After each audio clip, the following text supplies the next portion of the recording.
let's talk about discipline. Stop whining. Your kids are soft. You lack discipline.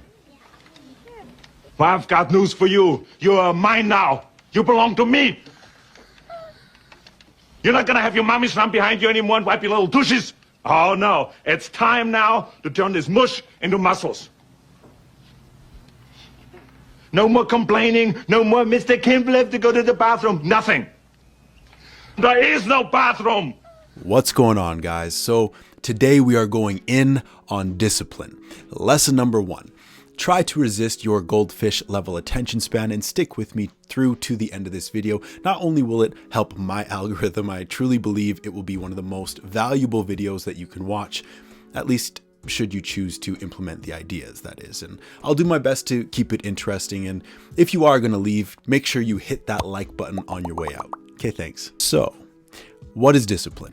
Is it spending $18,000 to get together with a group of men and live out your G.I. Joe wet dream for a weekend of cruel and unusual punishment in an attempt to awaken your inner alpha male?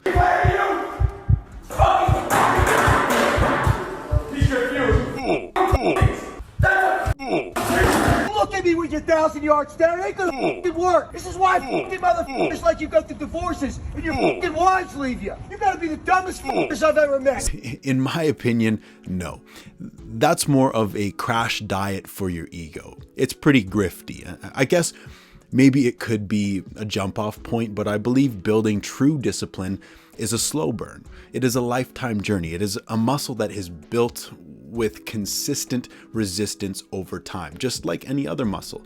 And therein lies the problem, because it's not instant gratification. In fact, it's often the denial of it. It's not glamorous. It is the straight and narrow road that very few will travel. It is the answer that you don't want to hear, despite discipline topping the leaderboards of pulled weaknesses and searches when it comes to self-improvement. It's obviously extremely valuable and sought after, but very few people ever find it. Odds are you'll just continue to watch videos about motivation and discipline and ambition so you can feel like you did something while you continue to travel in circles. So maybe I'll start this food for thought session with a personal anecdote about discipline. Then we will get through the mundane task of understanding the definition of discipline more clearly. And finally, we will talk about how to dig a foundation for discipline, build it, and maintain it. All right, so I've always been something of an underachiever, just one of those guys who happens to be naturally relatively good at a lot of things, but never applies himself. I just half-assed everything in life, from school to sports to relationships. And it wasn't really until my mid-20s that something inside of me finally snapped. I looked around at my life and I had relative external success, a house, a car. I was physically fit, but I was empty and numb. I had gone through a deeply messy breakup. I was drinking nearly every day, juggling multiple women, spending 4 to 5 hours per day playing video games. I felt like I was living the same day over and over and over and over. And once I started cutting myself and burning myself, I knew that I had to admit something was wrong. At this rate, I was headed straight towards my own personal hell. I had no self-control. Life was becoming increasingly meaningless. I realized a lot of my friends were not my friends. And so what kind of a life was I creating? I was just going to be some 40-year-old alcoholic dude who cheats on his wife and is still messing with 20-year-old girls at the bar, a self-serving waste of potential. Now, long story short, I began to turn my life around. I started to implement self-discipline practices, and over the course of the last several years, I'm proud to say that I no longer drink outside of the occasional glass of red or an old-fashioned, and I've quit watching porn. I have become sexually disciplined and faithful in relationships. I have published 2 books and built a TikTok platform of 500,000 followers. I'm currently taking on the challenge of competing in jiu-jitsu, and it has not been a linear journey whatsoever, and I will tell you that for free. But I have worked very hard to become someone that I can look at in the mirror with respect and ultimately love, which is what discipline is really all about. It is about love. But before I explain more of what I mean by that, let's quickly define discipline. The dictionary defines discipline as the practice of training people to obey rules or a code of behavior. Therefore, to be undisciplined is to lack self-control. In Proverbs, it says, "A fool despises discipline." Now, the way I personally like to define discipline is this: let your yes be yes and your no be no. Discipline is doing the things you have committed yourself to despite resistance. And to break down the word discipline a little further with these definitions, it is derived from the Latin word disciplina, which means instruction and training, and the word discipulus, which means student, pupil, and disciple. Please excuse me if I said those words incorrectly. So essentially, discipline is about discipleship. It is about bringing order and authority into your relationship with yourself. It is about learning and training through instruction and practice. It is about becoming a student. It is about following rules. It is about humility. It is about sacrifice. It is about doing things even if you don't feel like doing them. Now, unfortunately, many of us did not grow up with healthy nor admirable parents, teachers, role models, or mentors in our lives for us to follow and learn discipleship from. And even if we did, at some point in adulthood, we must all choose for ourselves which path we will choose to follow. So maybe you're someone who has to choose their role models or seek out mentorship and more or less decide from scratch who you want to be. And that's okay, but never underestimate the importance of finding people and examples to help you calibrate your internal compass. They will help you to close the distance between who you are and who you really want to be. But none of this matters all that much if you don't work on your mindset first. Your mindset is the foundation, and if your foundation is too shallow, the building will fall at some point. You can have all the tips and tricks and schedules and apps and all the best coaching and quotes in the world, but if your mindset is weak or misaligned with your perspective, your progress will travel in circles. You will build and it will fall and you will repeat. What you need to first understand about discipline is that it is an act of self-love. It's about treating yourself like someone that you love and respect. And I think a lot of people fail at discipline because they are more focused on guilt and shame and punishment than they are on love and respect. Now, don't get me wrong, guilt and shame can be powerful short-term motivators for some people, but I do not think that it is a sustainable solution. And I think such people will be highly volatile and filled with negative energy. We naturally, psychologically all seek to confirm what we already believe about ourselves. So someone whose discipline comes from a posture of love and respect for themselves will spend their energy confirming that love and respect, whereas someone whose discipline comes from a posture of trying to confirm that they are not weak and not fat and not a little bitch boy will likely struggle with ego issues and insecurity and get constantly triggered by anything that so much as whispers weak or fat or little bitch boy. And even if they themselves are not those things. And I think the key is to reframe discipline as an act of love and self-respect, because discipline begets self-love and self-love begets discipline. Understand,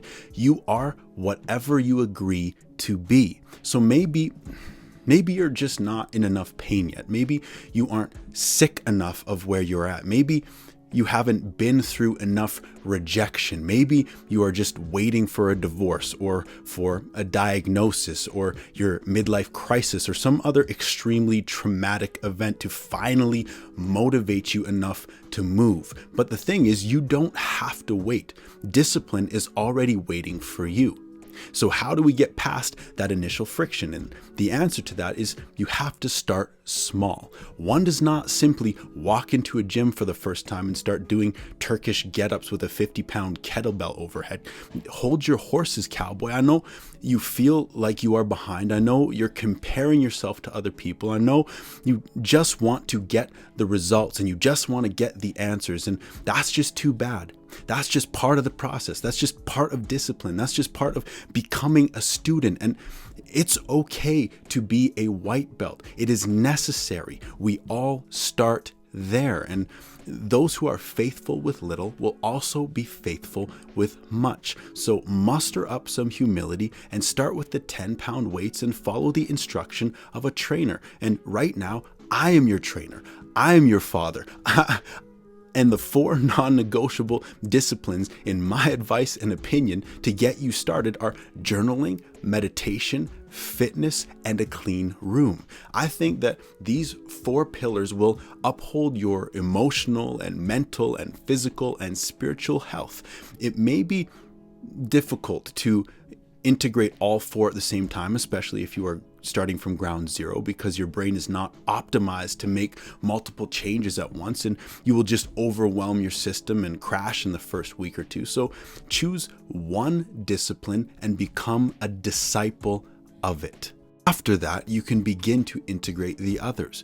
Pro tip, if you can attach the habits together and build a routine with them, that will help you with this integration. For example, you could wake up, work out and meditate, and then clean up your room and journal before bed. And what I mean when I say becoming a disciple of these disciplines is that it becomes your priority number 1. You become a student of bedroom organization. You make Jordan Peterson proud. You throw out your mismatched socks and your underwear with holes in it. You get yourself a new dresser because everything has a home and everyone goes home before you close your eyes to sleep. And then you tally up every day that you complete your mission for 40 days, and then you reward yourself at the end of completing what you set out to do, because now you have officially become someone who can complete what they set out to do. You have officially become someone worth trusting and respecting to a greater degree. You can now take the seeds from this garden that you have planted and sow them into other areas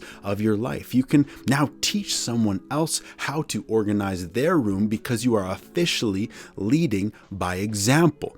Discipleship is the process of following into leadership. And so now that we have talked about definitions and we have talked about positive mindset and we have talked about a few starting points, I think we should wrap up strong with a little bit more about mindset and what is going to keep your rubber on the road for those of you who struggle with the more motivational part of it. So first off, let's talk about loss aversion.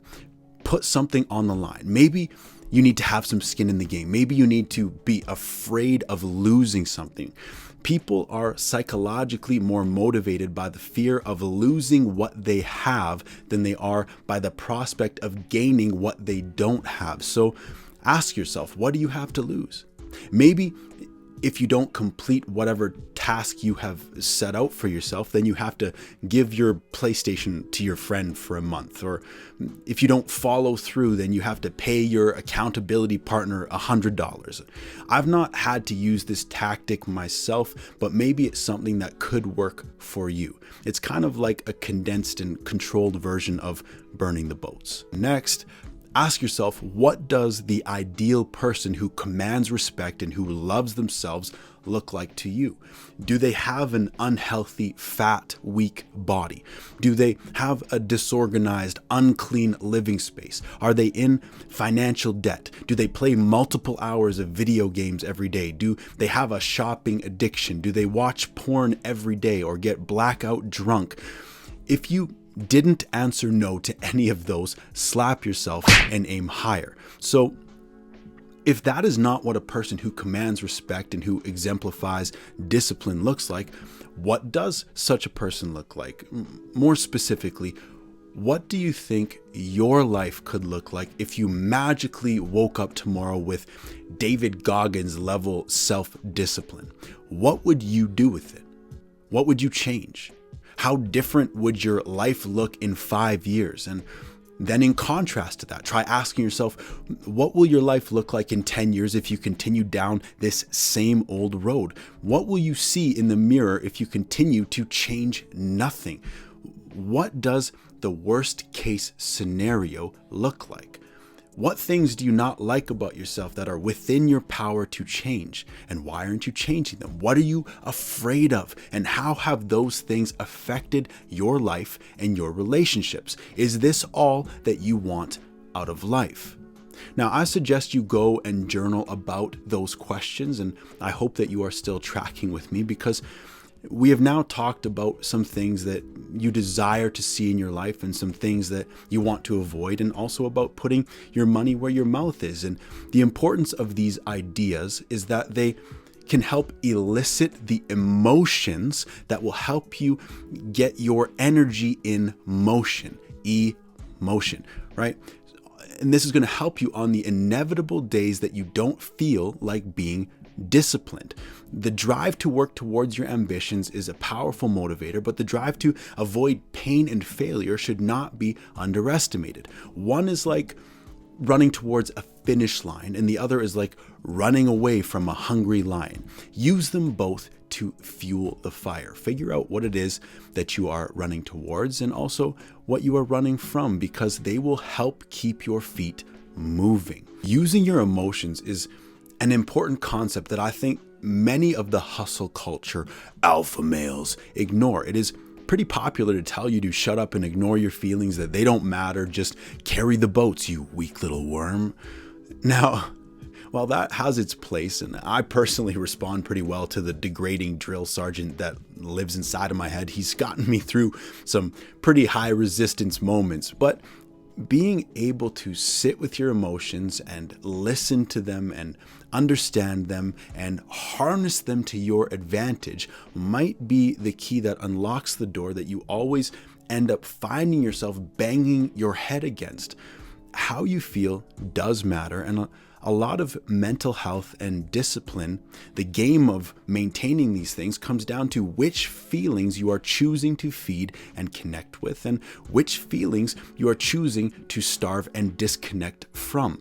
It's either the good wolf or the bad wolf, and you won't be able to tell who is who if you keep the lights off and avoid looking at them.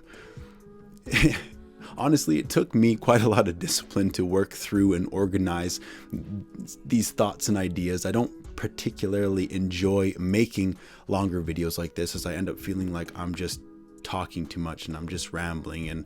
But I do hope it proves valuable to you. Thanks for watching.